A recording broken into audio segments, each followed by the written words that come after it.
Welcome to Unboxed. I'm your host, Connie Nam, the founder of Astrid and Miyu. In these conversations, I speak to the founders of some of the most innovative, bold, and exciting businesses to discover the person behind the brand and what it took for them to build their empires. Hey guys, welcome to Unboxed. I'm Connie Nam, your host and founder of Astrid and Miyu. Today, my guest is Molly Goddard, co-founder of Desmond Dempsey. As I say later in the episode, there's no such thing as overnight success. Molly shows the lengths you can go to reach your customers, and also she shows how she's reinventing laziness. We were like, we've launched. Why aren't people buying these? Like, what is going on? I don't get to the office before 10 most mornings, which in entrepreneur world is pretty frowned upon. Risk doesn't really faze me. So welcome, Molly. Hi, thank you. Yeah, so nice to have you. Yeah, it's so nice to be here. Thank you. I think I read somewhere that you studied graphic design. You dropped out of university and then you're traveling around. Can you tell me more about your background and your career history before founding DND? Yeah, so I dropped out of uni twice. I started in like business and took a little break from that, and then I came back. I went and met girlfriends who were all doing a gap year and we traveled around Europe at 17. I do not know what my parents let me do, like coming over here for 3 months at 17. And then I went back and went to study again and didn't feel like it was right. So I went and did a graphic design course. It's completely different. Yeah, but dropped out of that as well and was like, that's not right. And went back and did communications at university for about 3 months, and then went over in Australia. Your big summer break is from October through till February, and I went on my summer break to Canada to ski, and mum and dad came over to visit, and I just fell in love with Canada. And I remember like we were meant to be leaving in like 4 days' time. I went to their hotel and was like, I'm not going to come home with you. And they were just like, what? What was so great about Canada and how did you stay? Well, we were doing a ski season. So I was with a girlfriend and actually two of the boys that were friends in our group. And we just all had like pub jobs and had this great time of like we'd ski every day, we'd work in the pubs at night. And I met Joel, my husband there, and I was 19 and he had finished university and he was working in a bar. So he was doing a ski season there. He was doing a ski season there. I was doing a ski season there. That's so fun. Yeah. And we Sounds romantic. Well, I don't know if it was romantic. So then I finally went back after 6 months and studied business and communications. My favorite and what I lent towards was the political crisis management side. Oh, wow. But it was a combination of everything you kind of did previously, right? Business, communication, except for the graphics side. Yeah, which is funny because I probably, most of my job now, you would think graphic design would come in the handy, but I've learnt graphic designers are so patient and so meticulous. Yeah, I agree. And you have to be so detail oriented. Oh my gosh. Alignment, font size, everything. Everything. And I have no interest in the detail whatsoever. So it's been a funny old career path. And then I was 21 when I moved to London by the time I finished university. Yeah. And so you finished that course finally. I finished that course finally. And I did, in that course, I went and did a study abroad a year after Canada and lived in Madrid. And Joel happened to be working for a company that had an office in Madrid.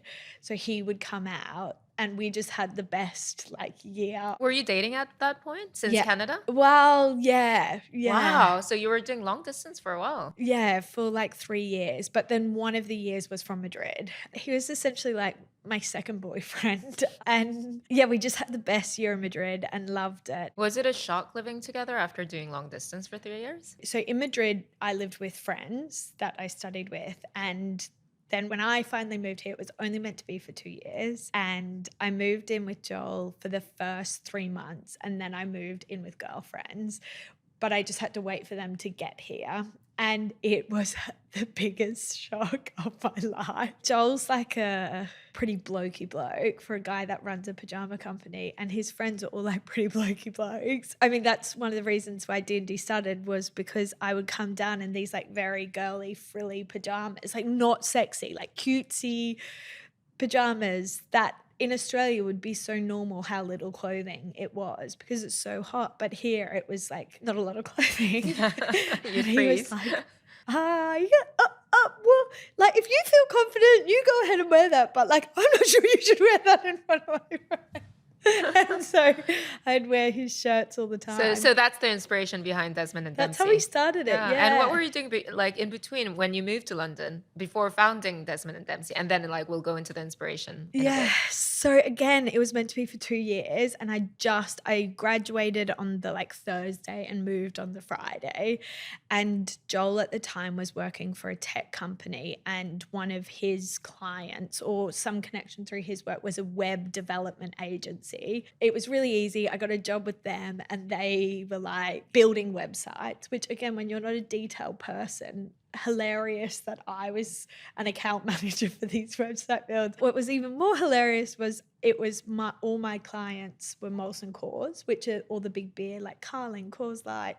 So I'd spend my days like going to the football and like it was great. I did that for about a year, and then Joel was meant to move with his work to South Africa, and we were so close. I was like, yeah, I'll go to South Africa for a bit. So that was in the mix, and in between that I was like, okay, I better get a job before I go of something I love. I've got 6 months, and Korea Magazine had just launched, and I picked one up in a coffee shop and hounded the founders of it until they just gave me a job. And even now, if you asked Jeff or Sohab what I did for them, they'd be like, we don't know. Like, but I kind of did bits and bobs of everything because it was only for this 6 months before we were moving. And then during that, we started D&D because it was 3 days a week. So D&D, neither of us had any experience in fashion.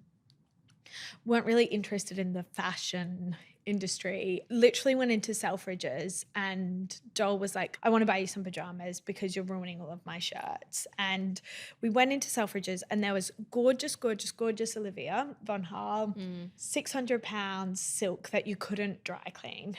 And then there was the White Company, but there was nothing in between. And at the time when we walked away, we were like, that's odd. And Joel's always been entrepreneurial, like always wanted to do his own thing. And he kind of worked in startup environments, working in tech, isn't he? We were like, how hard can it be to make a pair of pajamas? Like, why isn't anyone doing this? And then Joel got his geek on and was like, the sleep aid industry is taking off. This like coffee culture industry is taking off. Like, why isn't anyone doing this? And so we were like, oh, well, can't be that hard. We're just going to do it. And I moved in with these girlfriends above a pub, the Charles Dickens pub. And my brother-in-law, Christian, had got poached from 2 of the big sports companies in Germany. So he had 3 months garden leave, and he's a beautiful artist. And I was like, can you just paint some prints? And we're just gonna make this thing. And we launched like a blog essentially about Sunday mornings, thinking that would be like a month, and then we'd have these pajamas ready to launch. And it took us like a year to make the first set of samples. And all the while, like, you know, I was at this web job, which wasn't very creative, and like, we'd just like plug away at it, but all write about Sundays and kind of document the journey of like making our first set of pajamas. So we wanted to launch with a bit of a following. It took us a year to make our first set of samples, and then we launched them. And by that time you had significant number of followers? No, significant. No, like enough of a following that on our first day we sold like 2 sets. And you love that. I love the honesty. Oh, we were like, we've launched. Why aren't people buying these? Like, what is going on? Exactly. Why aren't people just finding us? What? And we like, we're never going wholesale. Like, no D2C, launched.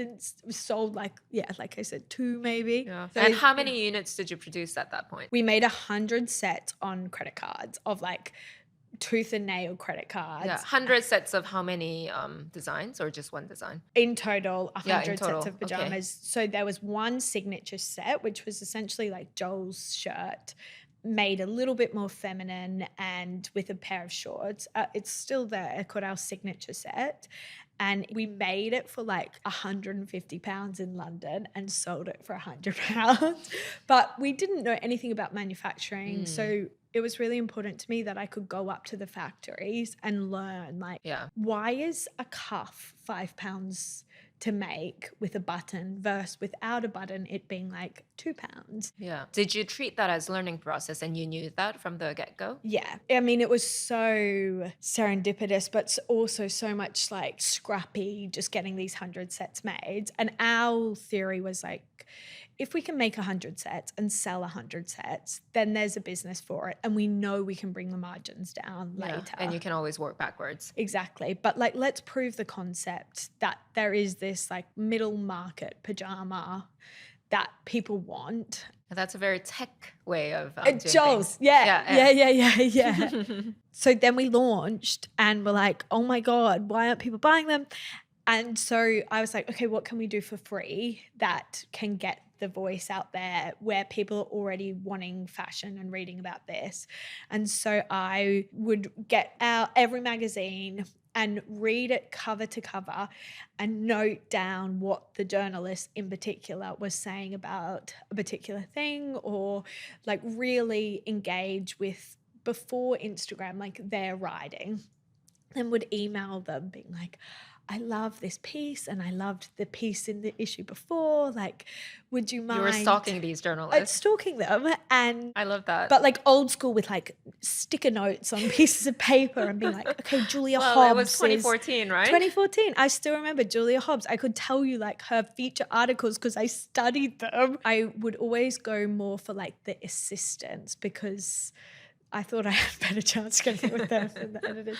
And she met me. So it worked. Yeah. Yeah, she responded to you. Yeah, and she wrote a piece of like the best pajamas X, and we were like the front picture. Wow, that's amazing. Incredible. Yeah. What was the effect of that? Fortnum & Mason and Bergdorf Goodman emailed our hello inbox and were like, can we stock these? Wow. Yeah. Power of PR. Power of PR. And how did you know to do that? Like go stalk all the journalists and email them? I don't think it just an instinct? Yeah, I've always loved magazines. I've always loved, like, I still to this day, like, am so bad at social because I love magazines, the tactility, everything about them. So I knew that I was being influenced by what was in them. And I was working for a magazine at the time. Yeah, of course. So you knew the mindset of people behind the magazine. I think so. I had Courier Paper was a business paper about startups. So it was very different. But I was kind of in this world of like people just doing things and trying things and in that mindset. Yeah. So the Vogue article really got you started. And tell me more about the evolution of the brand since then. So the Vogue piece got us started. And then I will always credit Sarah Burton, her name is, and she was the Fortnum & Mason buyer. And I met her and like had my little samples there. And she said to me, okay, like, what's your RRP? And I remember being like, RRP, like the what is that? Yeah. What is RRP? Yeah, and she was like, what are your wholesale margins? And I was like, you know what? I have a very similar experience it was Bentel, so that's Fennec.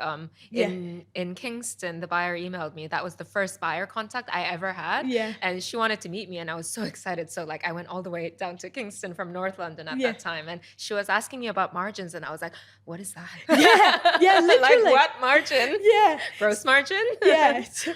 And Sarah was like, can you send me the line sheets? And I remember Googling like, what is a line sheet? How do you do that? So I actually asked the buyer what is a line sheet? And then like she told me, she was so kind. Same with Sarah. And you can't Google what a line sheet is. Like it doesn't make sense. So I replied being like, I met her and was like, Sarah, what do you want me to do with this? And she was like, okay, and showed me what a good line sheet looked like and just was amazing. And we essentially knew right then and there that like how the business was set up right now, like there was no margins. We were making a loss from the beginning. So we just slowly were like, okay, we're still going to do Fortnum's, but we're going to do it as like a marketing exercise. And we very quickly realized too then, like once you have a PO, you can go to a bank and be like, hey, I've got this order. Can you help me make these pajamas? And so we started focusing a little bit more on wholesale. Long story short, we were like, okay, let's do wholesale. I was 21, Joel was 24, and we were getting all these orders, but because of the lead times and all the other things, we just couldn't make the pajamas. And banks, even though we thought like, hey, we've got POs, can we order? They were still like, no, like what? Get it, go away. So we had to raise some money to make the products. Oh, wow. So you had to do that very quickly because quite the buyers quickly. won't be waiting for ages. No, right? one of the lead investors, her name was Angelica. And I think how ballsy of this woman to give a 21-year-old and a 24-year-old who'd done long distance for 2 years, been in the same country for 6 months, this chance of like making this business. And so she led the round for us. And I think we raised 150,000 and we made a few seasons of pajamas. Was that just enough to produce, or did you have some money to do marketing at that point? Just produce. And I could go full time, and we didn't move to South Africa. Joel has this godfather figure who's actually South African, and he called Joel up and was like, he was invested in the company that Joel was working for at the time. And he said, Joel, I know that career's great, but Molly's going to hate it and you two won't last here. So like make your call. That's such great advice. I know. I love Anton, his name is. And it was so great of him. And I was so ready to go. I was like, no, it'll be great. I can do D&D on the side. Yeah, because you've been quite spontaneous your whole life, right? So it didn't bother me at all. And we raised the money. I did it full time. We could pay for the pajamas. And we ordered like things like boxes for the packaging, that, you know, like all these things. And at this point, did you stock everything in your apartment? Yeah. And we'd moved in together by this point, I think. Or no, I hadn't. I hadn't even moved in with him. So whose flat were all of the products in? Joel's and Josh. Poor Josh, like, was stacked he's a with saint. women's pajamas. Yeah, and I'd like go and like pack them up and write little notes. And then what really got D&D moving, I think, was old school word of mouth. And I, after every single order, would email the customer about 2 weeks later and just say, hi, my name's Molly. I'm one of the founders. How did you find this? But not like a generic, like. You actually like wrote the email. It wasn't Yes. through an automated system. No. Every single order. Every order. And I got lucky in that one of the orders was from, now she is the founder of Collagerie, Serena Wood. And I emailed her and said, hi, I'm Molly. I saw you ordered 2 sets. I wanted to make sure that the size was right. I also noticed that they were the same set. Like, did you need to return one? Or like, can I help you in any way? And she replied this amazing message being like, hey, no, I bought them for my sister and I wish I had bought 2 more. I'm on my way to Necker Island. Is there any way you can help me out? I need 3 more sets as Christmas gifts or something along those lines. That's amazing. And I got on the tube and delivered them to the plane, essentially. Like, the timing was just funny. And then again, I emailed back being like, hey, I just wanted to make sure like all the sizes fit. And she replied like, hey, we love them. Would you want to come and do a pop-up in Vogue House? And I had one of those like terribly embarrassing Devil Wears Prada moments of like, we're in doing the pop-up, feeling all special, and Alexandra Schumann came in and was like, okay, I'll have that and that set for presents. And I was like, okay, and what's your name? And how do I spell Schumann? And like, I now look back, I'm like, oh my God, kill me now. But we then like, I think everyone thinks like overnight you sell all these products, but it was like a slow thing. And yeah, I love that story. There's no such thing as overnight success. No. And we've never done social media influencers like that. We've never tackled that. And I think it's because I loved old school magazines and I loved like word of mouth connection. So the last thing I'd put in every email was, if there's any way you could pretty please recommend us to a friend, we're really trying to grow the business.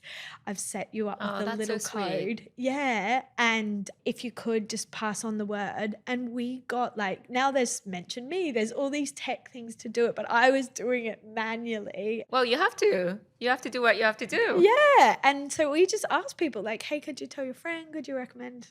And then things have grown. It was And probably really endearing, right? And Because you also, get like people get bombarded by automated emails, and this is so personal. yeah. And it's really for us been such a signature or grounding to our tone of voice. You know, we're getting into bed with people. We're asking them to choose us to go to bed with them. Yeah, literally. Yeah, quite literally. And we're also asking busy people to carve out a little space for us. And so I think that in our tone of voice and how we treat people, there needs to be a respect and a real intimacy in that. And I think I've learned that from like writing out the emails of like, hey, can you tell your friend? And it's hard. It's so hard. Like we're hiring someone on their CV. I don't care about their university. If they don't have sales experience on shop floors and they're applying for a sales job, I'm like, huh?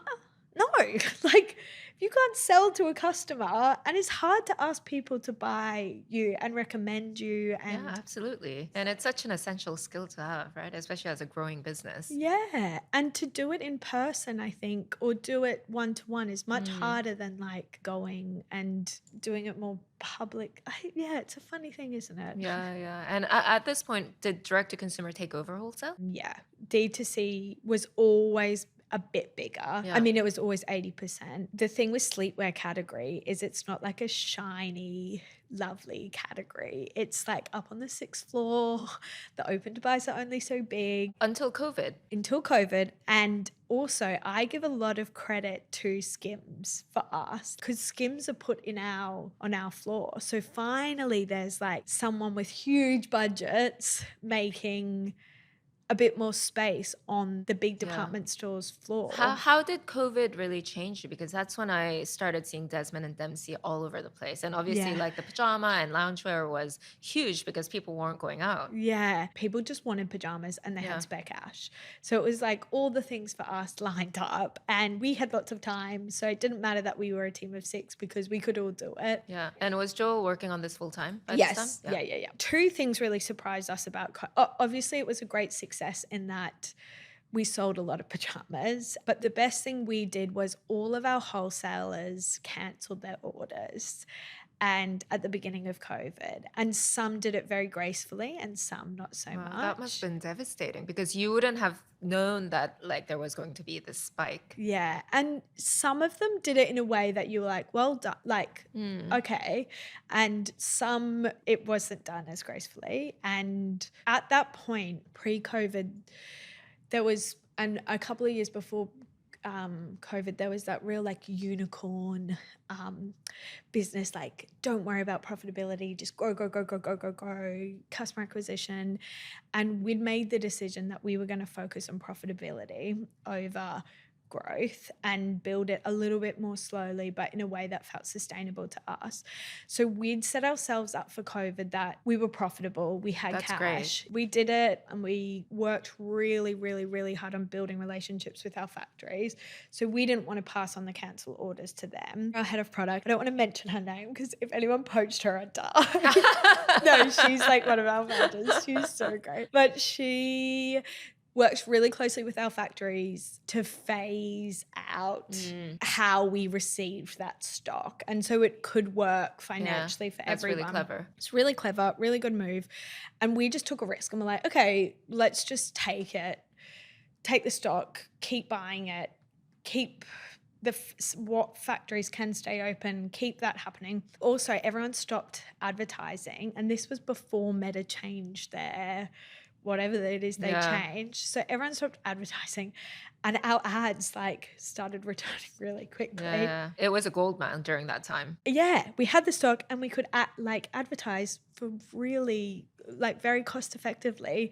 So we just turned it up quite quickly. How did you know to take the risk at that point though? Because everyone was scared, right? Yeah, I've got a terrible risk threshold. Risk doesn't really phase me at all. Joel is way more calculated, but also we just didn't have a choice. Like, what else Yeah. could we do? And the timing of it was we just got back from India and we were partnering with this amazing group and we were meant to fly out and do this like worldwide collaboration. Like, it was turned off and we were just about to launch our H&M D&D fashion collab. So we were like, we're going to have all these eyes on us. And we were meant to be in like storefront and we were so heartbroken. But again, like, what could you do? And sometimes in times of crisis, you have the best opportunity. Yeah. So that all happened. It was really great for business. Our team turned around and said to Joel and I, hey, you guys are the bottlenecks.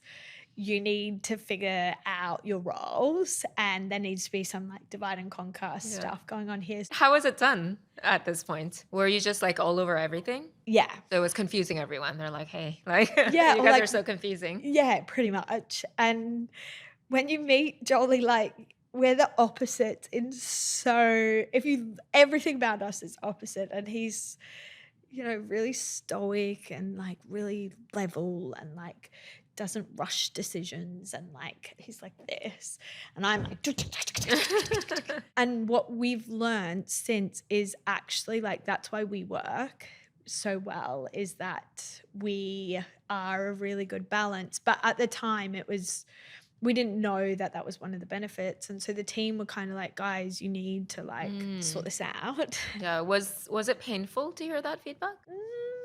Or you kind of knew deep inside that that's what you needed to do? Probably. My parents have like instilled in us like pretty thick skin and I've got pretty thick skin, and I think also something that Joel and I are really good at is we're really good at conflict. Like, we can argue about something quite passionately and go home holding hands, or like, That's great. Yeah. And I would way rather have a disagreement with, not even a disagreement, but like a constructive difference of opinions and move on. And like neither Joel and I are real sulkers. So we get told something, we'll either be like, what? Or, and then to be honest, like, I probably forget about it the next day. So That's quite handy. yeah, it's really handy. How did you divide the roles then? We'd had a lot of men try to mentor us in the past of like wanting to kind of come in and be the this and be the that, and we were this young couple and they could help us. So mentors are ex-entrepreneurs or they're professional like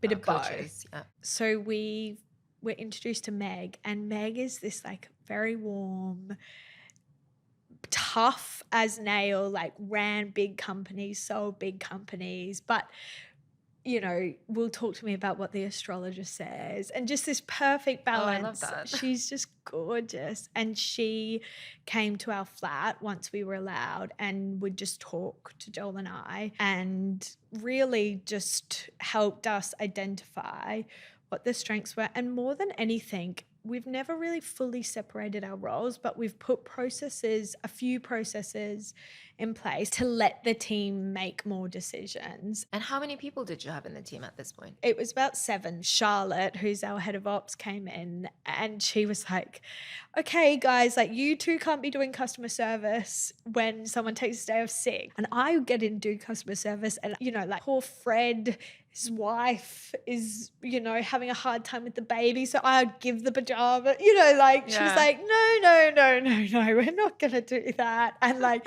she put in Zendesk. But did you secretly enjoy going into customer services? Would still, like when we have a shop, if I swear Joel won't ever say yes to a shop because he's like, he wouldn't get me out of there. I love it. I love everything about shop. You get so much feedback, right? Yeah. But I would give away like a lot of free pajamas to people willing to pay for them. So yeah, I was banned from customer service. Yeah. So what keeps you awake at night? Oh gosh, the things that would keep me up at night would be someone leaving D&D and what have we done wrong and And actually, like, people's lives change. People have different ideas, you know, like want different things. And all we can actually hope for now is that D&D was the best place anyone ever worked. And that was a huge, like, once I got that, I was Yeah, like, it's so hard as a founder not to take things personally, personally, isn't it? Right? It's like, do you like hate me if yeah, I yeah. leave? Like, what have I done? Let me make you a cup of tea. Some free pajamas Yeah, here. yeah. Go and get it. No, that I find keeps me Yeah, up at night a lot. yeah. But to be honest, like, again, I'm a really good sleeper. And Joel is up all night, like churning everything over, thinking through every single decision. Whereas I make a decision and I either do it or I forget about it and I carry on. That's great. Yeah, it is quite like handy, I guess. What's next for you and Desmond and Dempsey? You're obviously heavily pregnant right now. So by the time this podcast goes Yes. out, like your number 2 might be out. We don't know whether it's a boy or a girl yet. Yeah, they'll hopefully, well, I'm not sure when it's coming out, but hopefully they stay put until their due date. I think we're going into our 10th year of D&D and I kind of fallen back in love with the company and the brand. When did that happen? How did that happen? Well, I don't think you're meant to say as a founder you didn't love the I mean, company. but there are slumps, right? There are moments of slump when you have so many problems that Yeah. you need to resolve. Yeah. Yeah, I totally get it. Everyone has it. Yeah. It doesn't mean you don't love it. It just means you're tired and burnt out. Yeah. And I think last year I was probably pretty tired Yeah. and burnt out. And it just felt like we were firefighting over Mm. and over again. And we didn't want to talk about 10 years. We turned 10 in September. And I was like, we haven't done enough. No. And then honestly, like overnight, well, it wasn't overnight. I'm sure like things started to fall into place, but we launched the new branding, which we'd been working on for honestly 3 years. And it was the first ever like official branding we'd ever done. Congratulations. Thank you. And like that feels like the team can really take ownership of it and it doesn't need us as much involved. So like I'm like back in love with D&D and Oh, I now love that. yeah, everyone's like, what are you doing for your maternity leave? I'm like, I don't know because I don't really want Yeah. to go off yet. But with Bobby, Maud, our daughter, we just took her everywhere with us for the first 6 months. So I'm hoping I've got 6 months of like, I can just do bits with them. She says so naively to never having 2 and not knowing what that's going to be like. But for the brand, what's next is like really focusing on going back to our roots in a way. You know, when COVID hit, everyone reassessed what they were about and you know, like then after the crisis, you're like, how do I keep that? And rah, rah, rah, rah, rah. And what we've decided is we're going back to like why we founded it. And why we founded it was always and has always been to carve out a moment in time for someone to just enjoy the doing nothing. So we talk about it and have always framed it in this Sunday morning aspect because it was for Joel and I. We've given it a name this year, so it's all about decorating the downtime. And like I'm on this personal mission to reframe laziness. Oh, I love that. Yeah, don't you think Yeah, that I think like in Italian, there's a phrase, the is art of doing nothing. I don't know what it is in Italian, but there is a phrase for there sure. definitely Yeah. is. Every single self-help book you read is too much is the enemy of momentum. Like fundamentally across every wisdom, every intellectually and philosophically advanced person has come up with like you need to sit still to move forward. But nowadays and in this world of you know, like we can't even just go out for breakfast. We've got to create content. We can't go for a run. We have to be a marathon runner. We can't be a vegetarian. We have to be vegan. You know, like we're a generation of overachievers. And I don't know about you, but like life and work always kind of like intertwine. Yeah, I think it's inevitable for an entrepreneur, right? Yeah. Like your job, like it is your life and your life is your job. Yeah. And it's not really a job, it's a lifestyle. Yes. For us right now, we're in this really interesting bit of we work and our team work really hard, but we work really hard to tell people to stop working hard. So it's this yin and this yang. And I feel like what I'm most excited by is I'm like a living example of like, how do I actually make time to do nothing? And it is the hardest experiment I've ever done. And I'm naturally like a busy, But I love that being the ethos, and you have to like role model that yeah, as a brand founder. yeah. And it's really, really hard to then be like, you know, if a deadline's not met and you want someone to go home on time, but you're also like, hey, this is a really big opportunity. Like, can we just stay and finish this? Yeah. And it's this constant pull and pull. And I think like within the brand, we have this voice now to start inviting customers to think about laziness in a different way. You had investors like first round and second round. Are there expectations of an exit? Are you planning for it? We were meant to exit like 5 times 5 years ago. So strategically where the business is going is the US, and where it's our fastest growing market. It's the biggest opportunity for us, and we've got quite a clear cut strategy for 2 years. Is that mainly through wholesale or direct consumer, like online? Both. Yeah. And opening up like more channels. So we've never done dropship, and in the US we're seeing the most growth through dropship.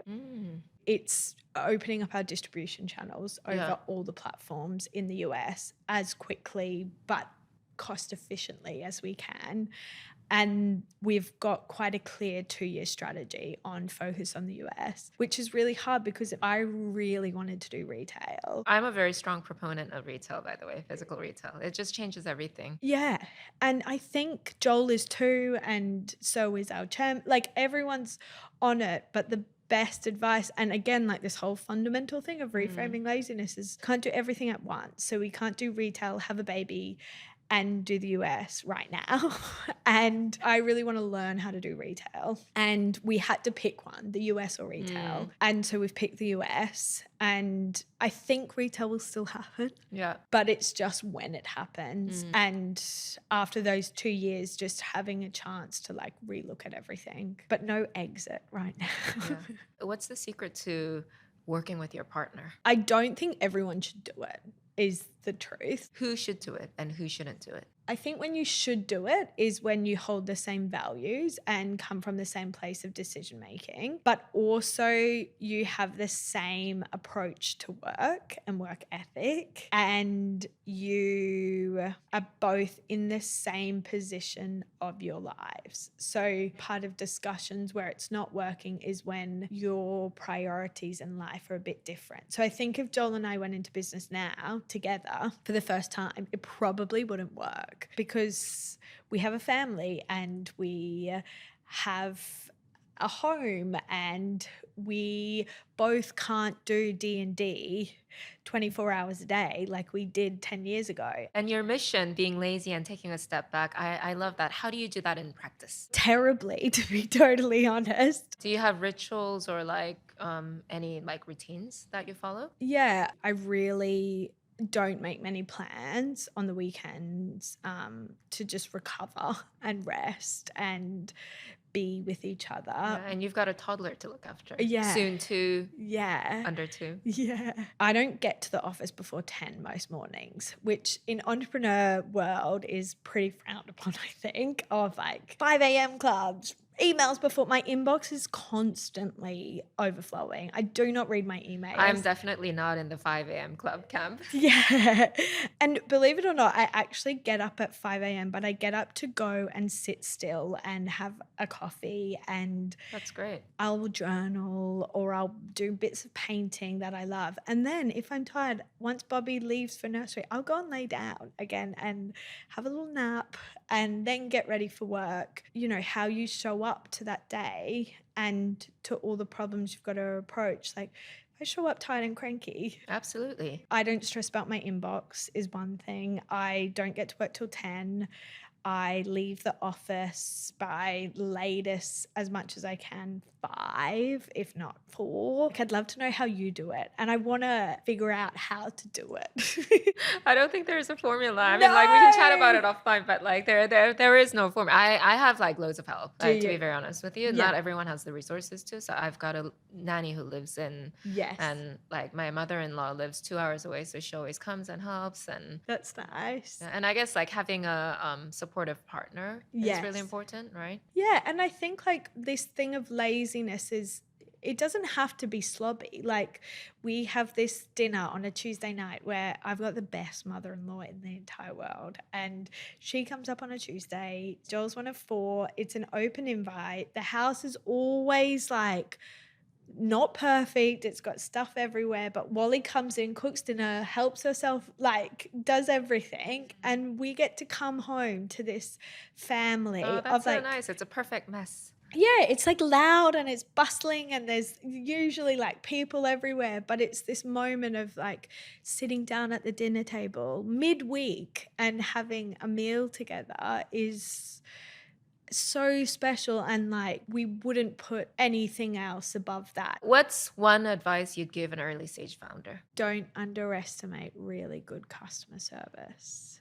I think it's really important. Customer services is everything. Yeah, like we forget that there are people giving us money that they've had to work really hard for, and everything you're doing is about them, but it's often like treated as like the last thing on the to-do list. Yeah, absolutely. Thank you so much, No, Molly. That thank was you so so fun. Thank you so much for listening. Don't forget to follow the podcast wherever you're listening or watching. You can follow me at Connie Nam, Astrid and Miyu at Astrid and Miyu, and Unboxed Instagram page at unboxed_founder confidential.